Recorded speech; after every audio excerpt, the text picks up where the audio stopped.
السلام علیکم ورحمۃ اللہ وبرکاتہ نحمدہ ونصلی علی رسولہ الکریم اما بعد فاعوذ باللہ من الشیطان الرجیم بسم اللہ الرحمن الرحیم رب اشرح لی صدری ویسر لی امری واحلل عقدۃ من لسانی یفقہوا قولی ربی زدنی علما اللہم فقہنا فی الدین اللہم انا اسألک علما نافعا وعملا متقبلا ورزقا طیبا آمین یا رب العالمین۔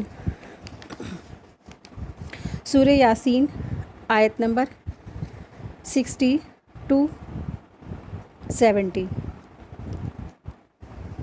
آیت نمبر 60 ہے، بسم اللہ الرحمن الرحیم علم عہد علیکم یا بنی آدم ان لا تعبدوا الشیطان انہ لکم عدو مبین۔ اے ابن آدم، اے آدم کی اولاد، کیا میں نے تمہیں تاکید نہیں کی تھی کہ تم شیطان کی عبادت نہ کرنا، اور وہ تو تمہارا خلا و دشمن ہے شیطان۔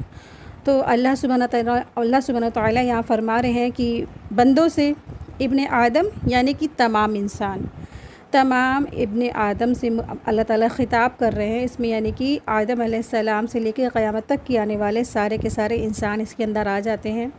تو آدم علیہ السلام اور حوا علیہ السلام سے سارے کے سارے انسان دنیا میں وجود میں آئے، اور اللہ سبحانہ تعالیٰ یہاں فرما رہے ہیں کہ میں نے تمہیں تاکید نہیں کی تھی، میں نے تم سے عہد نہیں لیا تھا۔ تو یہاں پہ ایک عہد سے خاص کر کے مراد ہے، اور اس سے مراد عہد الست ہے۔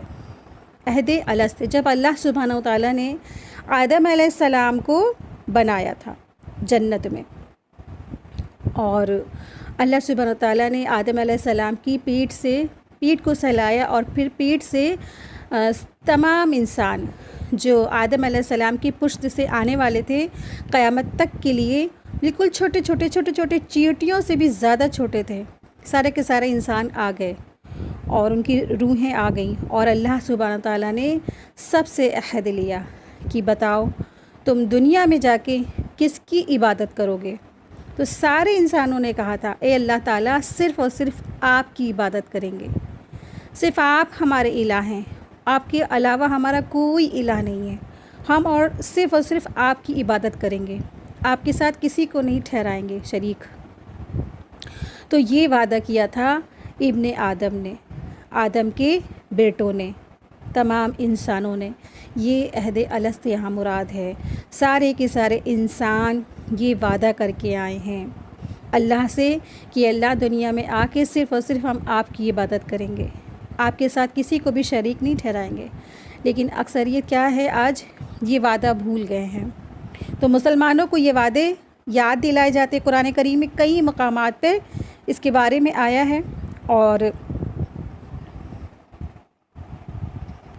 تو یہاں پہ اللہ سبحانہ تعالیٰ نے انسانوں کو عہد الست یاد کروایا ہے، اور جو حضرت آدم علیہ السلام کی پشت سے نکلنے کے بعد ان سب سے لیا گیا تھا، سارے کے سارے انسانوں نے اللہ سے وعدہ کیا، اور وہ جو وعدہ تھا اللہ سبحانہ تعالیٰ نے وقت پر نبیوں کے ذریعے سے یاد بھی دلوایا تھا کہ تمام انبیاء آئے اور اس وعدے کو یاد دلایا۔ جیسے قرآن کریم میں کئی جگہ پہ، تقریباً 2-3 جگہ پہ اس وعدے کو اللہ تعالیٰ نے یاد دلوایا، پورا باقاعدہ ڈیٹیل میں ہے، اور یہاں پر بھی اللہ سبحانہ تعالیٰ اسی کے عہد کی بات کر رہے ہیں، عہد الست کی۔ اور اس سے پہلے بھی دیگر جتنی بھی کتابیں آئیں، انبیاء لے کر آئے، توریت، انجیل، زبور، جو بھی کتابیں آسمانی آئیں، ان سب میں اللہ تعالیٰ نے اس عہد الست کو یاد دلایا تھا۔ انبیاء کے ذریعے وہ وصیت، وہ نصیحت اللہ تعالیٰ نے یاد دلائی جو ان سے لیا گیا تھا، عہد ان سے جو لیا گیا تھا کہ تم میری نافرمانی نہ کرنا، اور میری اطاعت کو تم سر تسلیم خم کرنا، اور میرے ساتھ کسی کی بھی عبادت نہ کرنا، میرے ساتھ کسی کو بھی شریک مت ٹھہرانا۔ اور ساتھ میں اللہ سبحانہ تعالیٰ نے یہ بھی فرمایا کہ تم اللہ کے ساتھ کسی اور کو شریک مت ٹھہرانا، اور نہ تو تم شیطان کی عبادت کرنا۔ تو شیطان کی عبادت کیسے ہوتی ہے؟ آج اللہ کے سوا جتنے بھی معبودوں کی عبادت کی جا رہی ہے اور کی جاتی ہے، تو شیطان کے بہکانے کی وجہ سے کی جا رہی ہے۔ شیطان نے وعدہ کیا تھا نا اللہ تعالیٰ سے کہ جب اس کو جنت سے نکالا جا رہا تھا، اور خاص کر کے آدم علیہ السلام کی وجہ سے اس کو جنت سے نکال دیا گیا تھا، اس نے آدم علیہ السلام کے آگے سجدہ نہیں کیا تھا، تو اللہ تعالیٰ نے اس کو جنت سے نکال دیا تھا۔ اور دوسری چیز اللہ سبحانہ تعالیٰ کی اس نے سب سے بڑی کیا کی تھی؟ نافرمانی کی تھی، اور اس نے زبردست کیا تھا؟ تکبر کیا تھا۔ اور کہیں نہ کہیں وجہ جو ہے آدم علیہ السلام تھے، تو آدم علیہ السلام سے اس نے حسد کی، خود پر تکبر کیا اور اللہ کی نافرمانی کی۔ تو اس نے پھر اللہ سبحانہ تعالیٰ سے وعدہ کیا، اے اللہ، جب اب میں اس کی وجہ سے نکالا جا رہا ہوں، اور میں ضرور بہکاؤں گا آپ کے ہر ابن آدم کو، یعنی کہ آدم کے بیٹوں کو، انسانوں کو میں ضرور بہکاؤں گا، ضرور گمراہ کروں گا، میں اس کے سیدھے راستے پہ بیٹھوں گا۔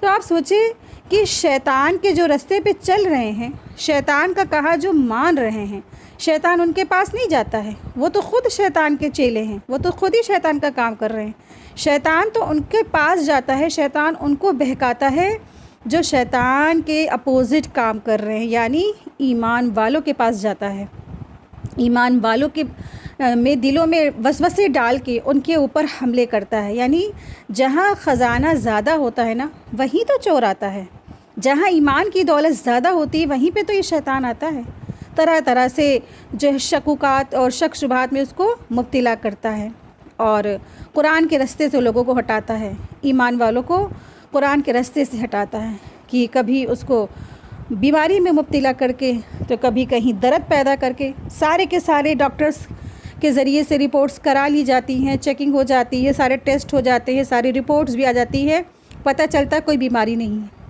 کوئی بیماری نہیں ہے۔ اتنا زیادہ ٹینشن اور فکر، گھبراہٹ، درد، پین، اور رپورٹس آئیں سب نارمل۔ تو یہ سب کیا ہے؟ یہ شیطان نے اب قابو پا لیا ہے، شیطان بندوں پہ قابو پا لیتا ہے۔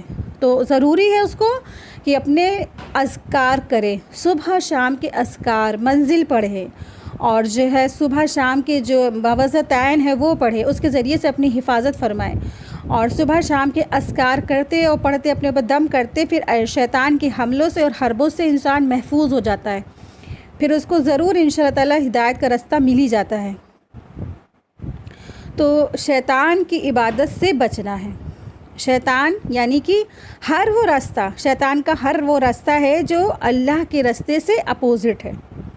شیطان کی عبادت کیا ہے؟ جتنے بھی آج اللہ کے سوا، جتنے بھی اللہ کے نافرمانی کے کام ہو رہے ہیں، اللہ کے سوا جتنے بھی معبودوں کی عبادت کی جا رہی ہے، اللہ سبحانہ تعالیٰ کے ساتھ اوروں کو شریک ٹھہرایا جا رہا ہے، یہ سب کیا ہے؟ شیطان کی عبادت ہے، شیطان کے بہکانے کی وجہ سے کی جا رہی ہے۔ شیطان نے سب کو بہکا دیا ہے، ابلیس نے سب کو بہکا دیا۔ تو اللہ کی صرف اور صرف اللہ کی عبادت کرنا ہے، اور یہی پیغام سارے انبیاء لے کر آئے کہ اللہ کے ساتھ کسی کو مت شریک ٹھہراؤ، اور صرف اللہ کی بات مانو۔ اور اللہ سبحانہ تعالیٰ یہ فرما رہے ہیں اِنَّهُ لَكُمْ عَدُوٌّ مُّبِينٌ، وہ تو تمہارا خلا و دشمن ہے، بے شک وہ تمہارا خلا و دشمن ہے، یعنی کہ دشمنانی ظاہر ہو گئی۔ ایک دشمنی جو ہوتی ہے وہ ظاہر ہو گئی، ایک دشمنی ہوتی ہے کہ ہمیں معلوم نہیں ہمارا سامنے والا کون دشمن ہے، دشمن ہوتے بھی ہیں لیکن وہ دوست بنے رہتے ہیں نا، تو نہیں سمجھ میں آتا ہے کہ چلو یہ تو دوست ہے نا، تو ہمیں ان سے تو ڈرنے کی ضرورت نہیں، تو ہمارے دوست ہے، ایک ماسک لگائیں۔ لیکن اللہ سبحانہ تعالیٰ فرما رہے ہیں کہ تمہارا خلا و دشمن ہے۔ ایک یہ دنیا کیا ہے؟ ایک جنگ کا میدان ہے، تو سارے کے سارے انسان ایک طرف، اور دوسری طرف کون ہے؟ پوری شیطان اور اس کی فوج ہے، اور خلا و دشمن ہے، عدو مبین۔ تم جانتے ہو، تم کو پتہ ہے، تم کو بتا دیا گیا ہے، اس کے نقش قدم کی پیروی مت کرو، اس کی عبادت مت کرو، وہ تو تمہارا خلا و دشمن ہے۔ کئی جگہ پہ یہ بات آئی ہے، اللہ نے قرآن کریم میں فرمایا ہے کہ شیطان تو تمہارا خلا و دشمن ہے۔ تو جب قرآن پڑھتا ہے تو انسان کو پتہ چلتا ہے کہ اس کا دوست کون ہے اور دشمن کون ہے۔ دشمن کون ہے؟ تو دوست ایمان والوں کا اللہ سبحانہ و تعالیٰ ہے، اور دوست اور دشمن جو ہے اللہ سبحانہ، اور جو ہے ایمان والوں کا جو دشمن ہے سب سے بڑا، وہ اللہ سبحانہ تعالیٰ نے بتا دیا، فرما دیا یہاں پہ آیت میں، آیت نمبر 60 سورہ یاسین، شیطان ہے، اِنَّهُ لَكُمْ عَدُوٌّ مُّبِينٌ۔ شیطان تو تمہارا کھلا ہوا دشمن ہے، اس کی دشمنانی ظاہر ہو گئی، اس کی دشمن پنا ظاہر ہو گیا۔ اب تمہیں کیا کرنا ہے؟ کیا دشمن کے سامنے ایسے ہی چلا جاتا ہے انسان کہ بس آؤ ہمیں کاٹو مارو، یا اپنے لیے کوئی بچاؤ کا رستہ لیتا ہے کہ نہیں لیتا ہے؟ تو دشمن کے بچاؤ کے لیے اللہ سبحانہ تعالیٰ نے بہت سی چیزیں بتائی ہیں، جس میں سے معوذتین ہے ایک، یعنی کہ آخری کی 3 صورتیں ہیں، سورہ فلق، سورہ ناس، سورہ احد۔ پھر آیت الکرسی سے بہت ڈرتا ہے شیطان، سورہ بقرہ کی آخری 2 آیتوں سے بہت ڈرتا ہے، جس گھر میں پڑھی جاتی ہے شیطان اس گھر سے بھاگ جاتا ہے۔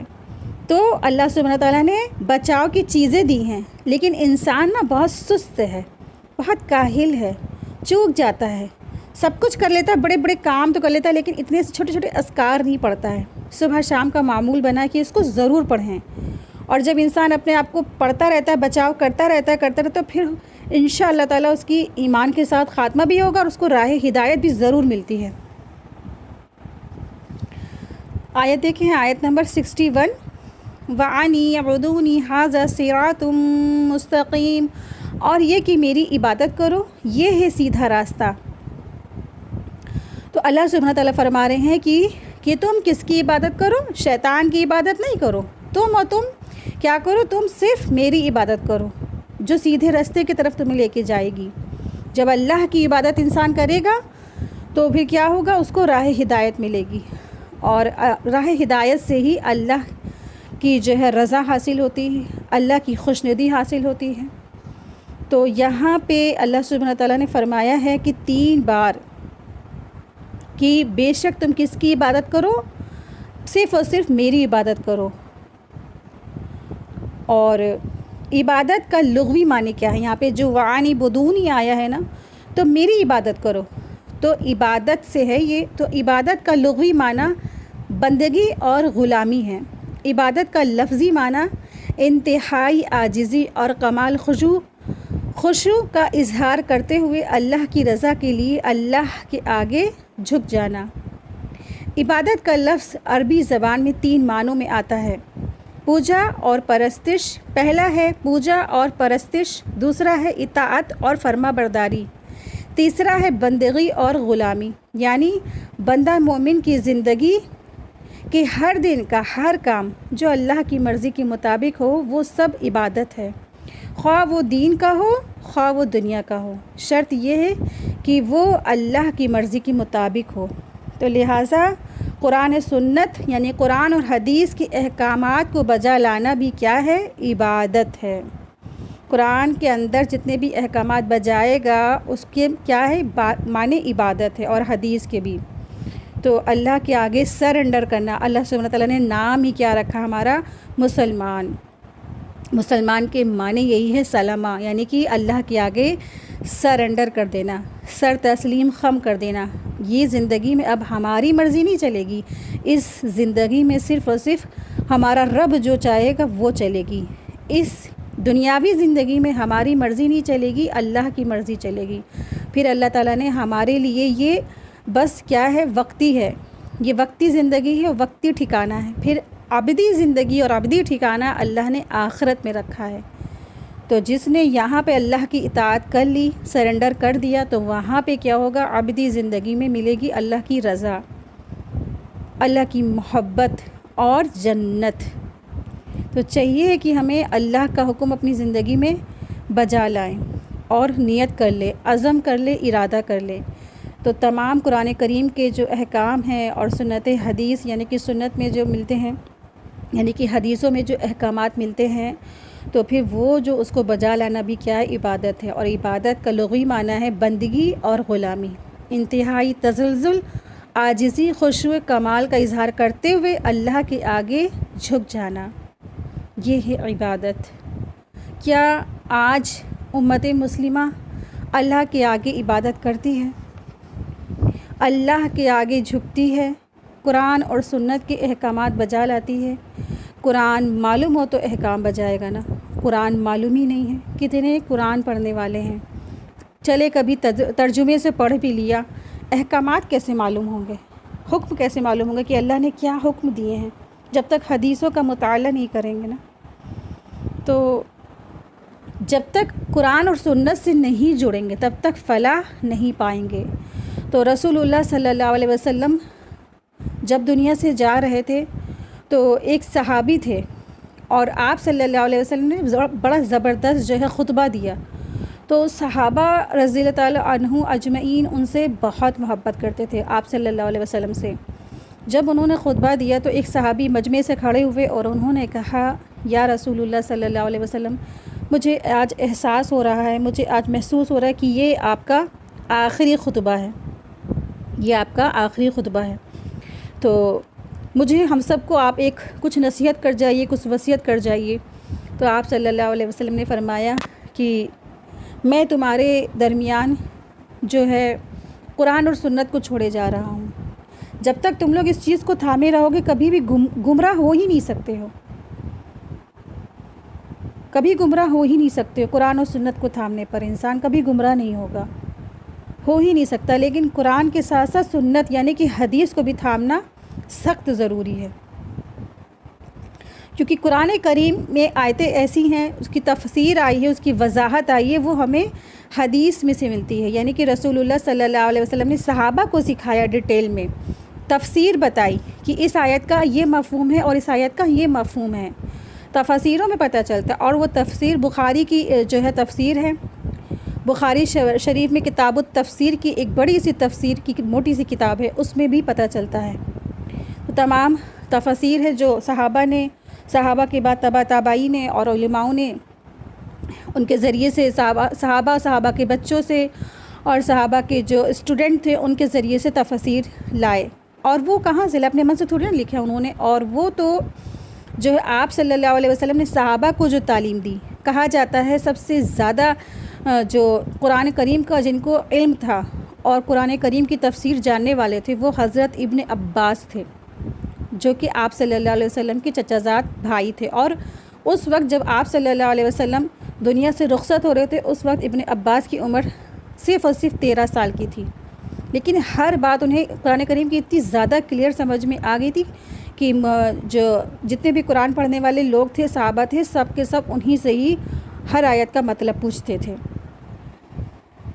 تو قرآن اور سنت کو جب انسان تھام لے گا کبھی بھی گمراہ نہیں ہو سکتا ہے۔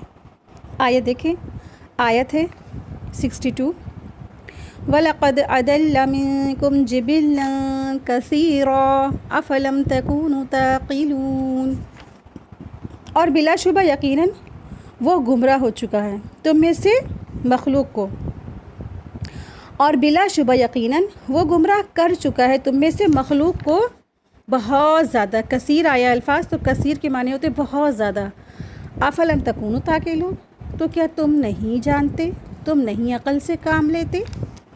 تو یہاں پہ 3 بار جو الفاظ آیا ہے یقیناً، بے شک، بلا شبہ، تو یہاں پہ اللہ سبحانہ وتعالیٰ فرما رہے ہیں کہ یہاں پہ جو جس نے گمراہ کر دیا ہے، عدلہ، وہ گمراہ کر چکا ہے، تو یہاں پہ وہ کس کی طرف اشارہ ہے؟ ابلیس کی طرف اشارہ ہے۔ تو اس شیطان نے گمراہ کر دیا ہے بہت سے لوگوں کو۔ جبلہ مخلوق، یعنی کہ جبلہ کا مطلب ہے پہاڑ جیسا، ایک بڑا سا گروہ، انسان کی ایک بہت بڑی جماعت کے لیے جبلہ کا لفظ آتا ہے۔ تو ایک بڑی جماعت کو اس ابلیس نے کیا کر دیا؟ گمراہ کر دیا، اور سب کے سب کو اس نے کہاں لے گیا؟ جہنم میں کھینچ لے گیا۔ تو یہاں پہ بات تو قیامت کے دن کی ہو رہی ہے، جب ایک بڑی جماعت ہوگی اور وہ فائنل جو ہے فیصلہ ہو چکے گا، اور جنت والے جنت میں چلے جائیں گے اور دوزخ والے دوزخ میں چلے جائیں گے، اور جب سب دوزخ میں چلے جائیں گے تو تقریباً 1000 انسانوں میں سے 999 کہاں جائیں گے؟ جہنم میں، یعنی کہ آدم علیہ السلام کے جو بچے ہیں، جو اولادیں ہیں، ان میں سے جو ریشو ہے یعنی کہ 1000 انسان، اس میں سے 999 کہاں جائیں گے؟ جہنم میں۔ تو ایک بہت بڑی جماعت کو اس نے گمراہ کر دیا۔ آپ سوچیں کہ آدم علیہ السلام کے ساتھ ہی جو ہے یہ اترا تھا نا آسمان سے، آدم علیہ السلام آئے، حوا علیہ السلام آئی، ساتھ ساتھ کون آیا؟ دشمن آیا۔ یہ سورہ بقرہ میں پڑھا ہم لوگ نے۔ تو پھر جب ابلیس آیا تو اس نے آدم علیہ السلام کے بیٹوں کو بھی بہکایا، اور بیٹوں کے بیٹوں یہاں تک کہ ایک بڑی جماعت کو بہکا کر کہاں لے گیا؟ جہنم میں۔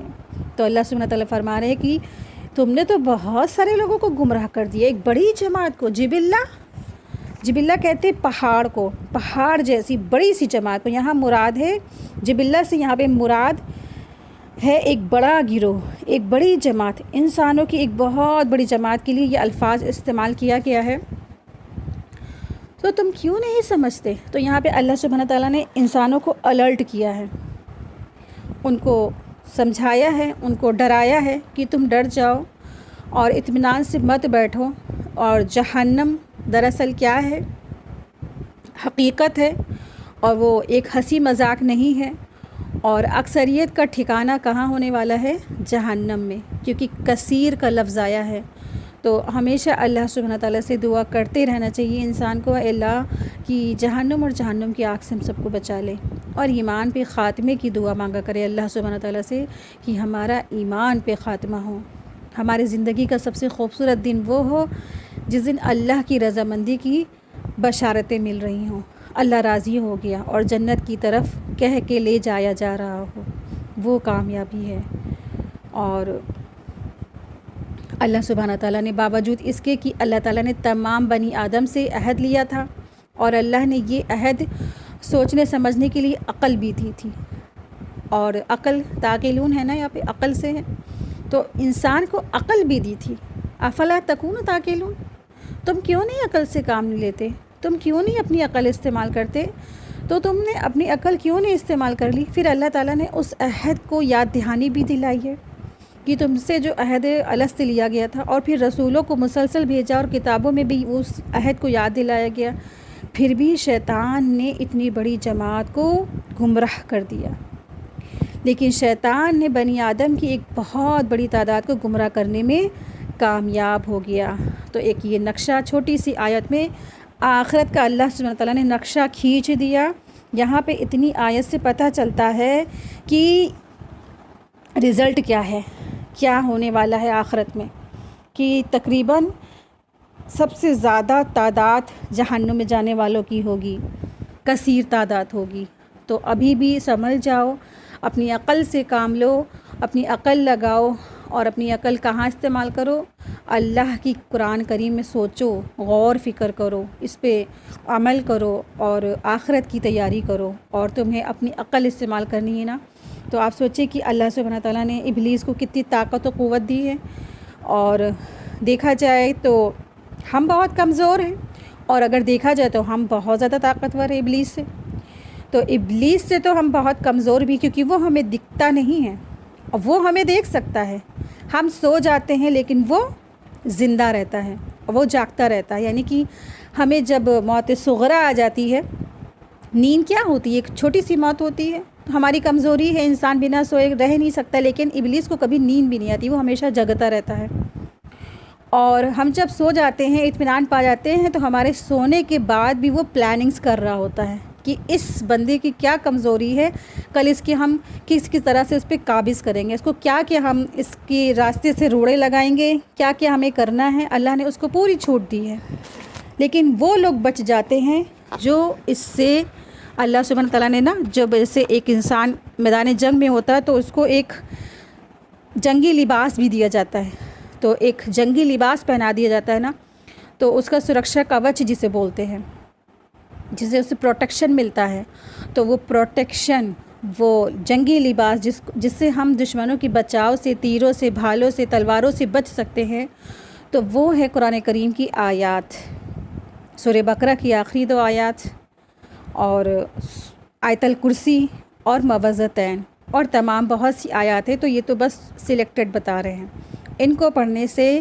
انسان اس شیطان سے بچا رہتا ہے، لیکن لازمی ہے کہ وہ صبح شام کے اذکار میں ضرور پڑھے، صبح سورج نکلنے سے پہلے، شام سورج ڈوبنے سے پہلے، تو یہ ٹائمنگ ہے، پڑھیں، اس کو پھونکیں اپنے اوپر، اور ہاتھ پہ پھونک کر پورے باڈی میں ملنا ضروری ہے۔ تو ان سب چیزوں سے انسان شیطان کے حربوں سے بچا رہتا ہے، ورنہ شیطان کبھی یہاں درد پیدا کر رہا ہے، کبھی وہاں درد پیدا کر رہا ہے، کبھی غصہ دلا رہا ہے، کبھی گھر میں لڑائی جھگڑا فساد پھیلا رہا ہے۔ تمام طریقے سے وہ انسان کی زندگی میں روڑے اٹکاتا ہے اور اٹکاتا رہے گا۔ آیت 63 حاذہ جہنم التی کنتم توعدون، یہ ہے وہ جہنم جس کا تم کو وعدہ دیا جاتا تھا، یعنی کہ کثیر تعداد جہنم میں پہنچ گئی، اور جہنم میں پہنچنے کے بعد جن لوگوں نے بھی رسولوں کی بات کا انکار کیا تھا، رسولوں کی بات کا مذاق اڑاتے تھے، کہتے تھے اگر تم سچے ہو تو قیامت کے دن کو لے آؤ، حساب کتاب کو لے آؤ، اور ہم نہیں مانتے جہنم ہے، ہم تو اللہ کے لاڈلے بیٹے ہیں، اللہ کی لاڈلے اولاد ہیں، اور ہم تو جہنم میں جائیں گے نہیں، اگر چلے بھی گئے تو بس چند دن۔ اور اکثریت تو یہی سمجھتی ہے نا کہ ہم جنت میں جائیں گے، جو بڑے بڑے پنڈال لگاتے ہیں اور یگ کرتے ہیں، اور وہ سمجھتے ہیں کہ ہم کیا وہ سوچتے ہیں کہ ہم وہ نرک میں چلے جائیں گے، جہنم میں چلے جائیں گے، وہ تو یہی سمجھ کے بڑے بڑے کام کو سر انجام دیتے کہ وہ سورگ میں جائیں گے۔ پھر اور ہر کوئی جو ہے وہ سوچتا ہے کہ وہ ہیل میں جا ہی نہیں سکتا، وہ تو ہیون میں جانے کے لیے تیاری کر رہا ہوتا ہے نا۔ تو اللہ سبحانہ تعالیٰ نے انسان کو عقل دی ہے کہ وہ دیکھتا بھالتا، صحیح غلط کو پہچان کرتا۔ کیسے ہو سکتا ہے کہ اللہ کا کوئی بیٹا ہو؟ یہ کیسے ہو سکتا ہے کہ ایک پتھر جس کی عبادت کی جائے، حالانکہ اس نے خود بنا لیا، خود اس نے مورتیوں کو تراش لیا؟ یا پھر یہ کیسے ہو سکتا ہے کہ ایک قبر میں پڑا انسان جو ایک موت صغریٰ جس پہ آ جاتی ہے، جب انسان ایک نیند کی حالت میں ہوتا ہے، گھر میں موجود گھر میں کیا بول رہے ہیں، کیا کر رہے ہیں، وہ نہیں سن سکتا ہے، چاہے جتنا بھی عبادت گزار بندہ ہو، وہ گھر میں کیا ہوا اس کے سونے کے بعد اس کو نہیں پتہ ہے۔ تو یہ کیسے ممکن ہے کہ ایک قبر میں سونے والا ایک اللہ کا بندہ دنیا میں بیٹھے لوگوں کی جو ہے مشکلات کو مشکل کشا بن جائے؟ ناممکن ہے۔ یہ انسانوں کو ابلیس نے گمراہ کر دیا، اس نے یہی وعدہ کیا اور وہ پورا کامیاب ہو گیا۔ تو اللہ سبحانہ تعالیٰ فرما رہے ہیں کہ یہ ہے وہ جہنم جس کے لیے تم وعدہ کیے جاتے تھے، لو دیکھو یہ جہنم۔ تو دنیا کی آگ کتنی ہے؟ 1 درجہ، اور جہنم کی آگ کتنی ہے؟ 69 درجے زیادہ ہے۔ جہنم میں انسان کو تارکول کے کپڑے پہنائے جائیں گے، جو ڈامر ہوتا ہے نا، آپ کو پتہ ہے کہ جب سڑکیں بنتی ہیں اور جو ڈامر ہوتا ہے کتنا زیادہ اس کو ہائی ٹیمپریچر پہ پکاتے ہیں کہ وہ لوگ ہاتھوں میں گلیوز وغیرہ پہن کے ہی وہ اس کو ڈالتے ہیں، اور اتنا ہائی ٹیمپریچر ہوتا ہے، اور اس کے جو گندھک کے اور جو لاوا نکلتا ہے، آپ دیکھیں کہ کتنا زیادہ گرم ہوتا ہے، اس کے جہنمیوں کو کپڑے پہنائے جائیں گے۔ زقوم کا درخت ان کا کھانا ہوگا، ڈنر ہوگا۔ پھر ان کی پینے کی چیز جو ہوگی غساق ہوگا۔ غساق سارے جہنمیوں کی جسم سے نکلنے والا خون اور پیپ جو کھولتا ہوا ہوگا وہ پئیں گے، اور اس کو پینے کے بعد ان کی آنتیں کٹ جائیں گی، کھولتا ہوا پانی ان کو دیا جائے گا، اور وہ کھولتا ہوا پانی ایسے پئیں گے جیسے جہنم میں جیسے جو ہے ریگستان میں ایک اونٹ جو ہے ٹہلتا ہے، چلتا ہے، دوڑتا ہے، اس کو شدت کی پیاس لگتی ہے، تو جہنم میں رہنے والے جہنمی بھی کھولتے ہوئے پانی کو اس طرح پئیں گے کہ وہ بہت پیاسے، اور وہ پئیں گے، بار بار چکر لگائیں گے ادھر سے ادھر، اور پھر وہ کھولتے ہوئے پانی کے جو ہے چشمے کے پاس آئیں گے اور پھر پئیں گے، اور پھر اپنے مقام پہ جائیں گے اور پھر پئیں گے، یہی وہ چکر کرتے رہیں گے اور کرتے رہیں گے اور کرتے رہیں گے، ایسے ہی ہوتا رہے گا۔ تو یہ ہے جہنم جس کا تم وعدہ کیے گئے تھے۔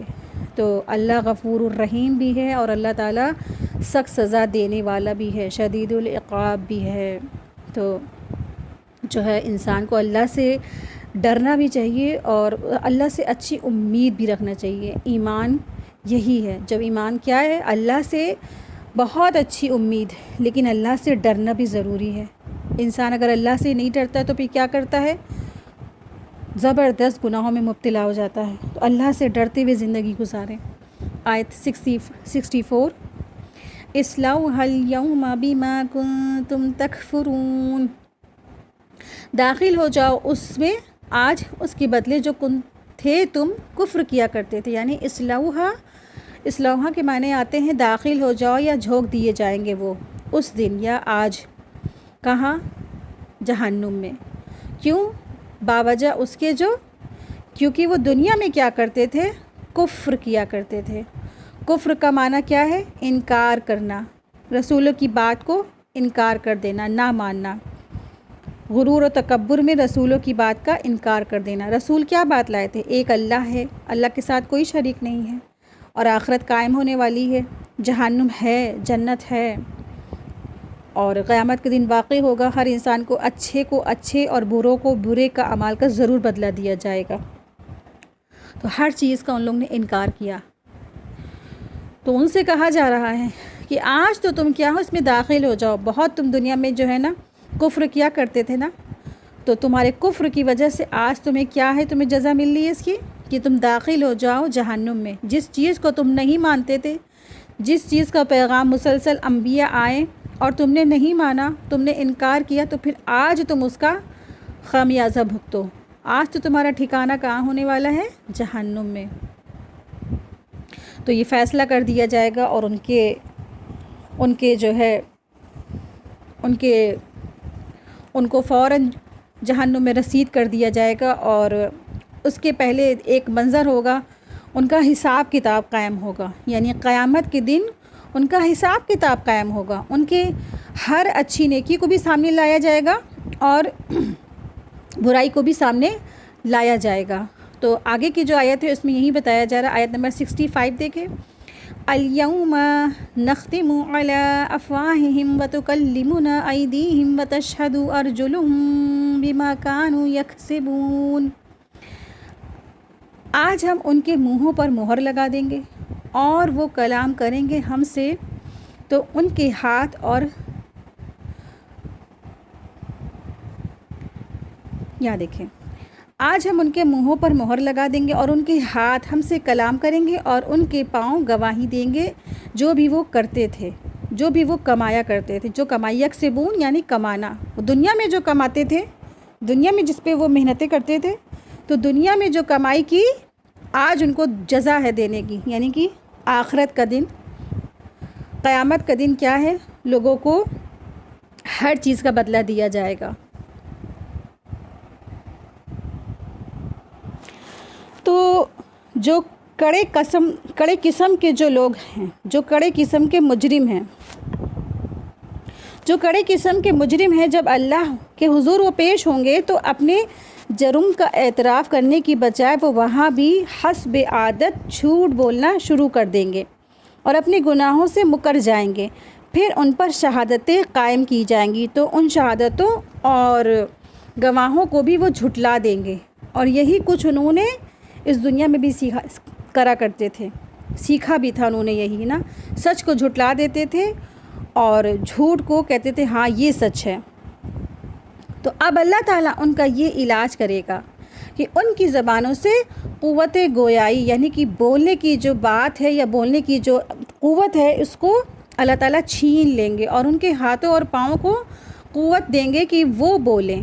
ہاتھ اور پاؤں اور انگلیاں بولیں گی، تو ان کے یہ اعضاء جن سے انہوں نے گناہ کے سر انجام دیے تھے ان کے خلاف گواہی دیں گے. اور جیسے سورہ حامیم سجدہ کی آیت نمبر 20 میں بھی کے مطابق بھی ان کے کان، آنکھ اور ان کے اعضاء اور ان کی چمڑی تک کی ان کے خلاف گواہی دے گی. یعنی کہ انسان کے کان، آنکھ اور انگلیاں بھی گواہی دیں گی، ساتھ ہی ساتھ انسان کی اسکن بھی گواہی دیں گی، اس کے خلاف گواہی دیں گی. آپ دیکھیں کہ یہ ایسے کیمرے لگے ہیں نا کہ انسان اس سے بچ نہیں سکتا ہے، کہیں چھپا کے رکھ نہیں سکتا ہے نا. کہ ایک کیمرہ لگا ہوتا ہے تو لوگ کیا کرتے ہیں، اس پہ CCTV کیمرے پہ لوگ کپڑا سے ڈھانک دیتے ہیں یا اس سے بچ کے کام کرتے ہیں. لیکن اللہ نے ایسے کیمرے لگا رکھے ہیں جو بولنے والے ہیں اور وہ گواہی بھی دینے والے ہیں. ایسے یہ گواہ ہیں زبردست. اور جب ان کے اعضاء کی گواہیوں کے مطابق ان کے جرم کو ثابت ہو جائے گا، تو وہ ان گواہیوں کو دینے والے کو اعضاء کو مخاطب کر کے کہیں گے کہ ظالموں، ہم نے تو تمہیں بچانے کے لیے ہی جھوٹ بولا تھا. یعنی جو جہنمی ہوں گے اپنے ہی اعضا کو کہیں گے ظالمو، یعنی اپنے ہی کان، اپنے ہی آنکھ، اپنے ہی جسم کو کہیں گے ارے ظالمو، ہم نے تو تم کو بچانے کے لیے ہی جھوٹ بولا تھا، پھر تم نے یہ ظلم کیوں ڈھا دیا؟ تو اعضا نہیں جواب دیں گے، اور اعضا انہیں جواب دیں گے کہ ہمیں اللہ نے قوت گویائی بخشی تھی، جس نے ہمیں ہر چیز بخشی ہے، یعنی انسان کی آنکھ، کان، اسکن وغیرہ یہ کہے گی کہ اللہ کے ہم نے حکم کی فرما برداری کی اور ہمیں اللہ ہی نے پیدا کیا ہے، تو انسان کیا ہے، دنگ رہ جائے گا۔ تو پھر آپ سوچیں کہ یہ باڈی جب ماں کے جسم میں ہوتی ہے کون بناتا ہے؟ اللہ سبحانہ و تعالیٰ بناتے ہیں نا۔ اللہ سبحانہ و تعالیٰ کے بغیر کوئی انسان جو کیا ہے ایک ناقص ہے، اللہ سبحانہ و تعالیٰ اس کو ایک ذرے سے کمال تک پہنچاتے ہیں، ایک جو ایسی چیز جو ابھی نہیں ہے۔ پھر انسان، ایک عورت کیا ہوتی ہے، پریگننٹ ہو جاتی ہے، ایک ابھی چیز ہے جو اس منتھ نہیں ہے، اور پھر کیا ہے، مرد عورت کے ملنے سے ایک عورت ہوتی ہے پریگننٹ ہو جاتی ہے، پھر کیا ہوتا ہے، جو کچھ وجود میں ہے ہی نہیں، اور پھر کیا ہوتی ہے، ایک وجود میں چیز آ جاتی ہے جس کا نام و نشان بھی نہیں ہے، اور پھر اتنا بڑا ایک انسان دنیا میں آ جاتا ہے۔ سوچے ذرا، تو یہ سب بنایا بھی کس نے ہے؟ ہاتھ، ناک، کان، پاؤں، اسکن، سب کچھ تو اللہ سبحانہ تعالیٰ بنانے والے ہیں۔ تو ہر چیز اللہ کے حکم سے بنی، اور ہر چیز اللہ کے ہی حکم پر چلے گی، وہی بولے گی، وہی گواہ دے گی۔ تو اعضا اور جوارے بھی اللہ کے آگے گواہی دیں گے۔ اور پھر ہم لوگ جو ہے سورہ یاسین میں پڑھے بھی تھے، آثارہم و آثارہم جو الفاظ آیا تھا، تو آثار کی جمع ہے، آثارہم آثار کی جمع ہے۔ اثر کہتے ہیں نشان کو، جو چیز اپنے پیچھے چھوڑ دیتا ہے، یعنی جیسے انسان چلتا ہے تو قدم آگے جاتے ہیں اور اس کے قدموں کے نشانات پیچھے رہ جاتے ہیں۔ تو اچھے ہوں یا برے، انسان جب بھی دنیا سے جا رہا ہوتا ہے تو اس کے کچھ نہ کچھ آثار ہوتے ہیں، اچھے ہوں یا برے، برے لوگوں کے برے آثار اور اچھے لوگوں کے اچھے آثار۔ جو ایک انسان لفظ بھی بولتا ہے، جو ایک انسان بات بھی کرتا ہے، وہ سمجھتا اکیلے ہمیں کوئی نہیں دیکھ رہا ہے، تو یہ ساری ریکارڈنگ ہو رہی ہے۔ جو ہوا ہے، جو اللہ تعالیٰ کی جو یہ پوری کائنات ہے، اس میں سب کچھ ریکارڈنگ چل رہی ہے، ہر انسان کی، ہر ایک لفظ کی، اور وہ سب کچھ اللہ سبحانہ تعالیٰ قیامت کے دن لے آئیں گے۔ ٹھیک ہے، تو یہاں پہ یہ بات پتہ چلتی ہے کہ واضح رہے کہ اللہ سبحانہ تعالیٰ مجرموں کی اعضاء سے ان کے خلاف زبردستی گواہی نہیں لینے والے، اگرچہ اگر اللہ تعالیٰ چاہتا تو اس پر وہ قادر ہیں، مگر یہ صفت عدل کے خلاف ہوگی، اور زبردستی ان کے خلاف اللہ سبحانہ تعالیٰ گواہی نہیں لیتے، یعنی کہ اللہ سبحانہ تعالیٰ جو ہے زبردستی ان کے خلاف گواہی نہیں لیں گے، وہ تو جو انہوں نے کیا ہوگا، ان کے ہاتھ پیر اعضاء، اسی کو وہ بیان کریں گے، بس ان کو خالی صرف اور صرف جو ہے زبان دے دی جائے گی کہ ہاں اللہ سبحانہ تعالیٰ اس نے اچھا کام کیا تھا تو وہ بولیں گے، پھر یا تو برے کام کرنے والے ہیں وہ بھی بولیں گے۔ جیسے انسان جو ہوتا ہے اور وہ اچھے بھی کام کرتا ہے تو پھر وہ چیزیں اچھائی میں اس کے جو ہے حق میں گواہی دیں گی، جیسے کہ حدیث میں آتا ہے اللہ کے رسول صلی اللہ علیہ وسلم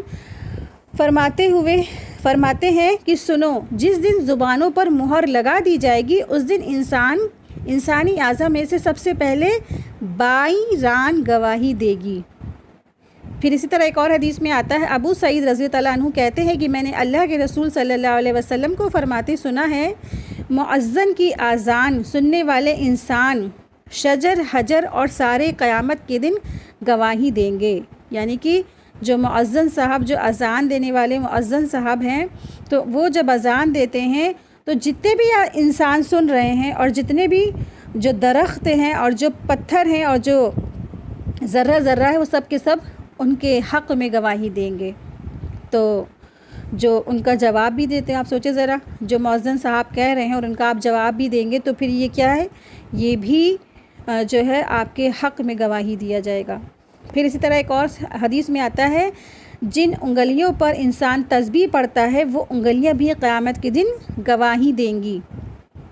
ایک اور حدیث میں آتا ہے، عمرو بن عاص راوی ہیں، کہتے ہیں کہ جس نے کسی حجر اور شجر کے قریب کسی جگہ پر سجدہ کیا، قیامت کے روز وہ جگہ اللہ کے حضور گواہی دے گی۔ تو اس دن انسان کی زبان بند کر دی جائے گی اور جو چیزیں نہیں بولتی وہ بھی گواہی دیں گے۔ یعنی کہ آج ہم جو سمجھ رہے ہیں کہ یہ پیڑ ہیں، یہ پتھر ہیں، یا ہمارے ہاتھ پیر، یہ تو بولتے نہیں کہیں سے، لیکن کیا ہوگا قیامت کے دن یہ سارے کے سارے اللہ کو گواہی دیں گے۔ آیت 66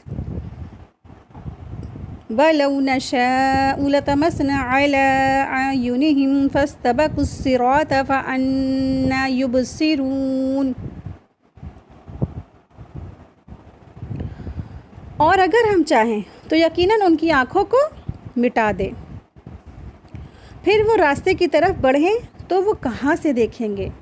یعنی اللہ سبحانہ تعالیٰ فرما رہے ہیں اگر ہم چاہیں تو ان کی آنکھوں کو بھی مٹا دے۔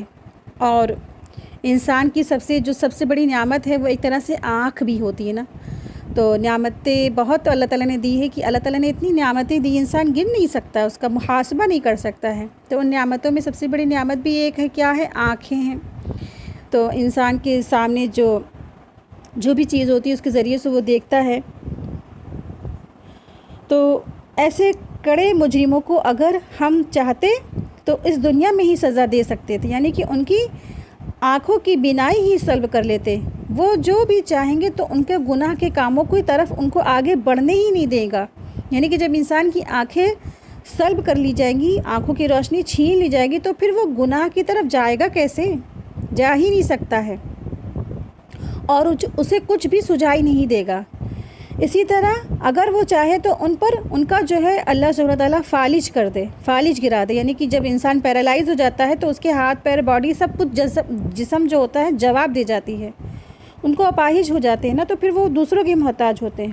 تو اللہ تعالیٰ چاہے تو ان سب کو اسی طرح بنا دے، اپنی جگہ سے وہ حرکت نہ کر سکیں اور نہ وہ آگے بڑھ سکے، بس اپنے بستری پہ ہاتھ پاؤں بس رگڑتے رہیں، یا ان کا حلیہ ہی بگاڑ دے اللہ سبحانہ تعالیٰ، یعنی کہ ان کے چہروں کو ہی اللہ سبحانہ تعالیٰ مسخ کر دے، مٹا دے، ختم کر دے۔ تو ان کی دوسری بھی قوتوں کو بھی اللہ سبحانہ تعالیٰ اگر چاہے تو ختم کر دے، مگر مجرموں کو فوری طور پر پکڑنا اللہ سبحانہ تعالیٰ کی مشیت کے خلاف ہے۔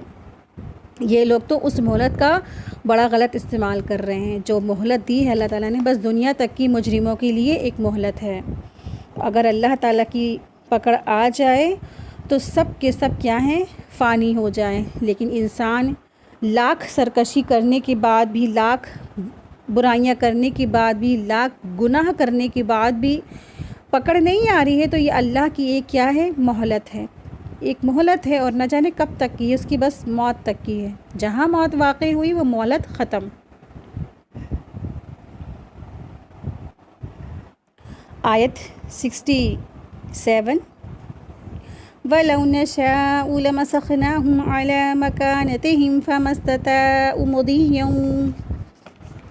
وَلَا يَرْجِعُونَ۔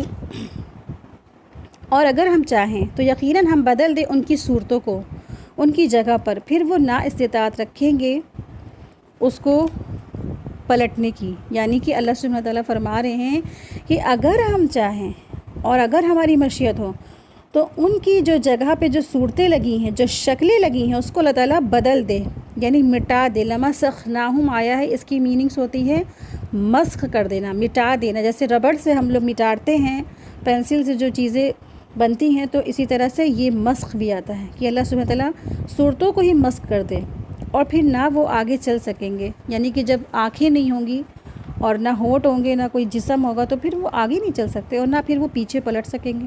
یعنی کہ انسان پیچھے بھی پلٹتا ہے تو کس لیے پلٹتا ہے؟ شکل ہوتی ہے، گردن ہوتی ہے، تبھی تو پلٹتا ہے۔ تو اللہ سبحانہ تعالیٰ ہر چیز کی قدرت رکھتا ہے کہ وہ کچھ بھی کر سکتا ہے۔ اگر وہ نہیں کرتا تو اس کی وہ رحمت ہے، اور ایک مہلت ڈھیل ہے، ایک وقت ہے۔ آیت 68 وَمَن نُعَمِّرْهُ نُنَقِّصْهُ فِي الْخَلْقِ أَفَلَا يَعْقِلُونَ۔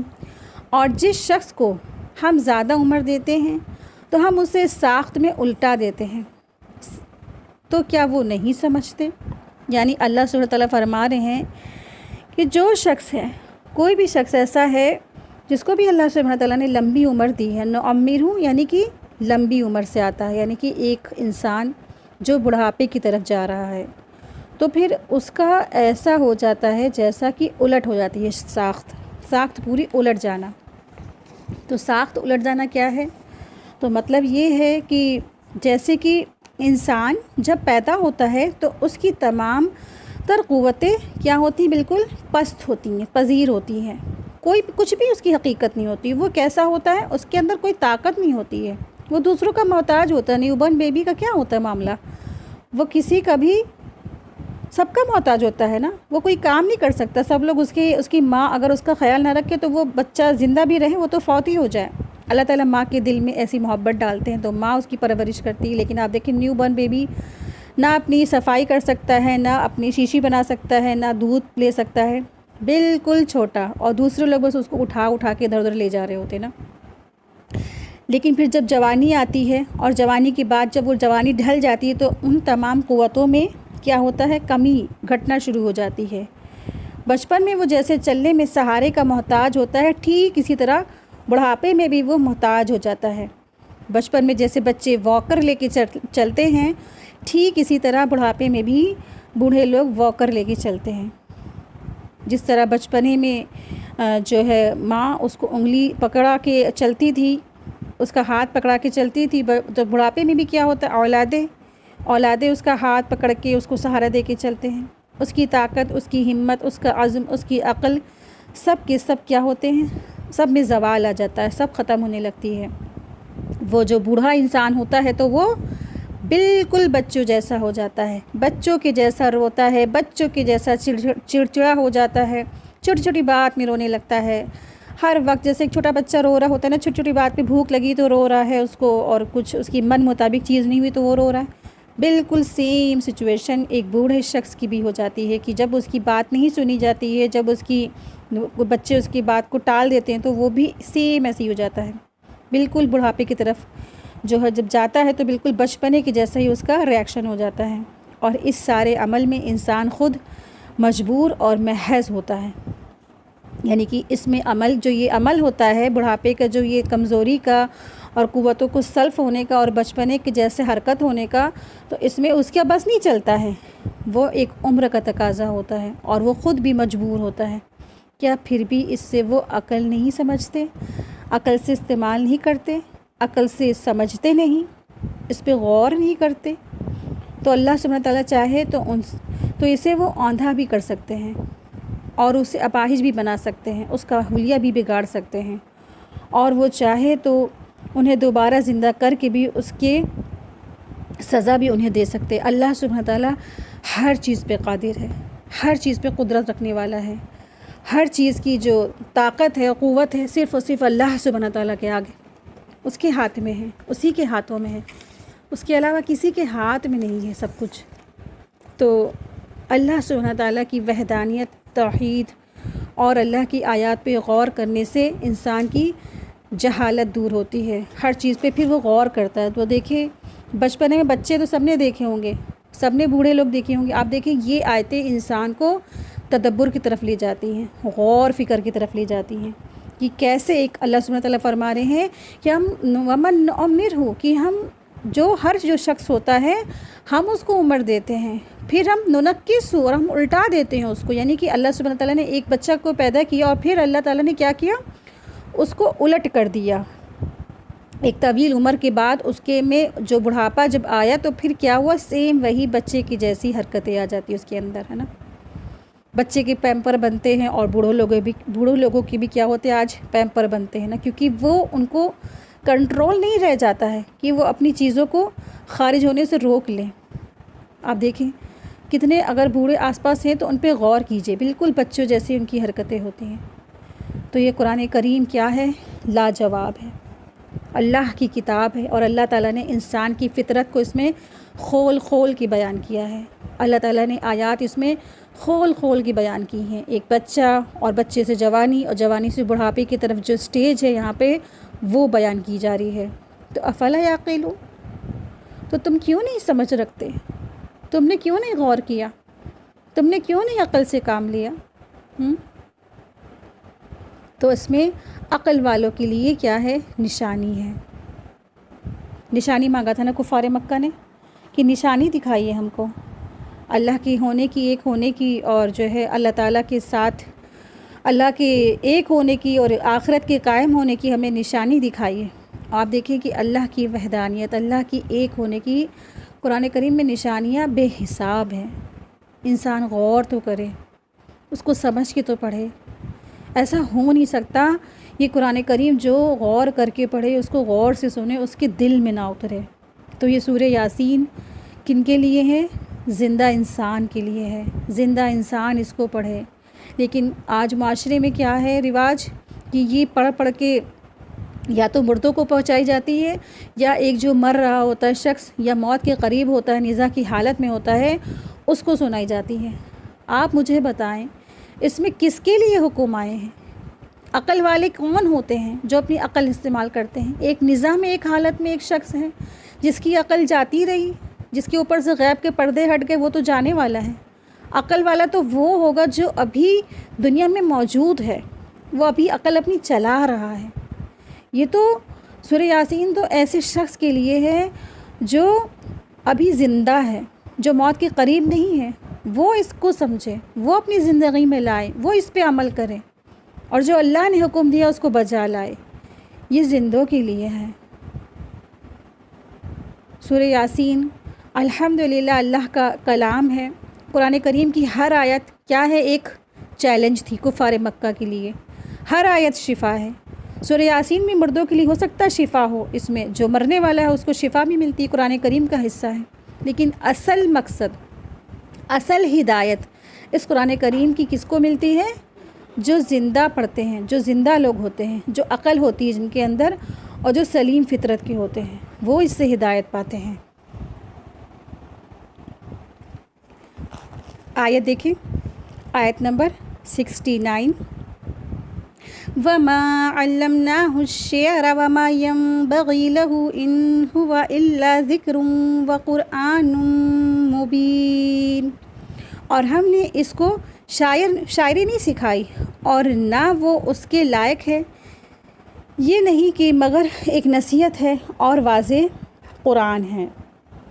یعنی آپ صلی اللہ علیہ وسلم کے لیے اللہ سبحانہ وتعالیٰ خطاب فرما رہے ہیں۔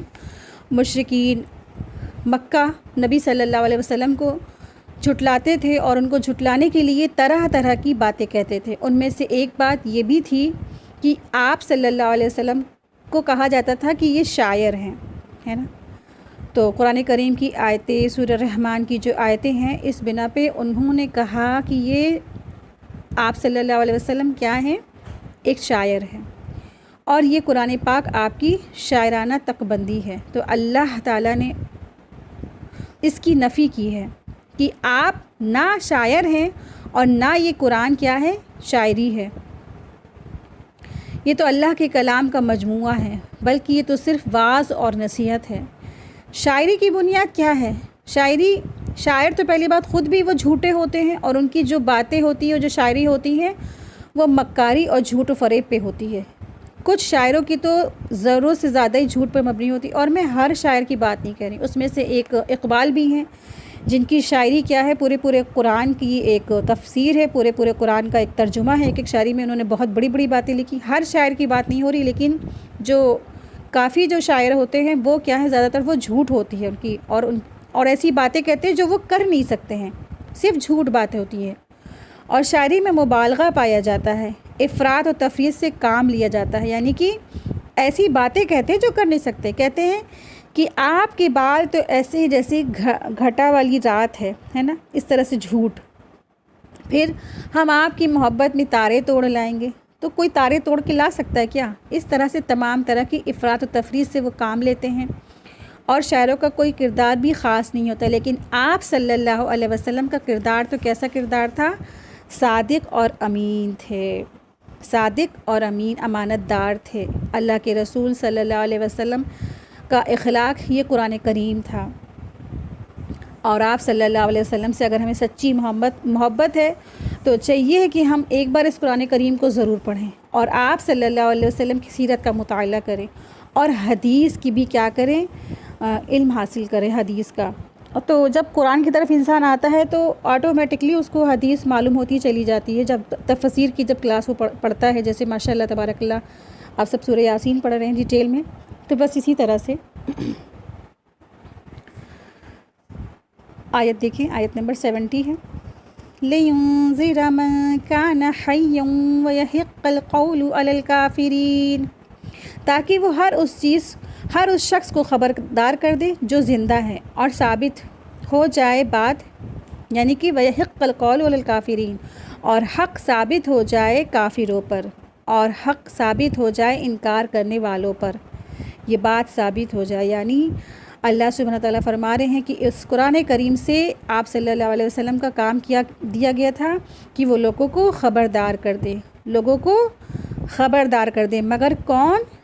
زندوں کو، حیہ۔ تو زندہ وہ شخص ہوتے ہیں جس کے دل میں ایمان باقی رہتا ہے، جس کے دل سے ایمان چلا جائے پھر وہ کیا ہے؟ وہ مردہ ہے۔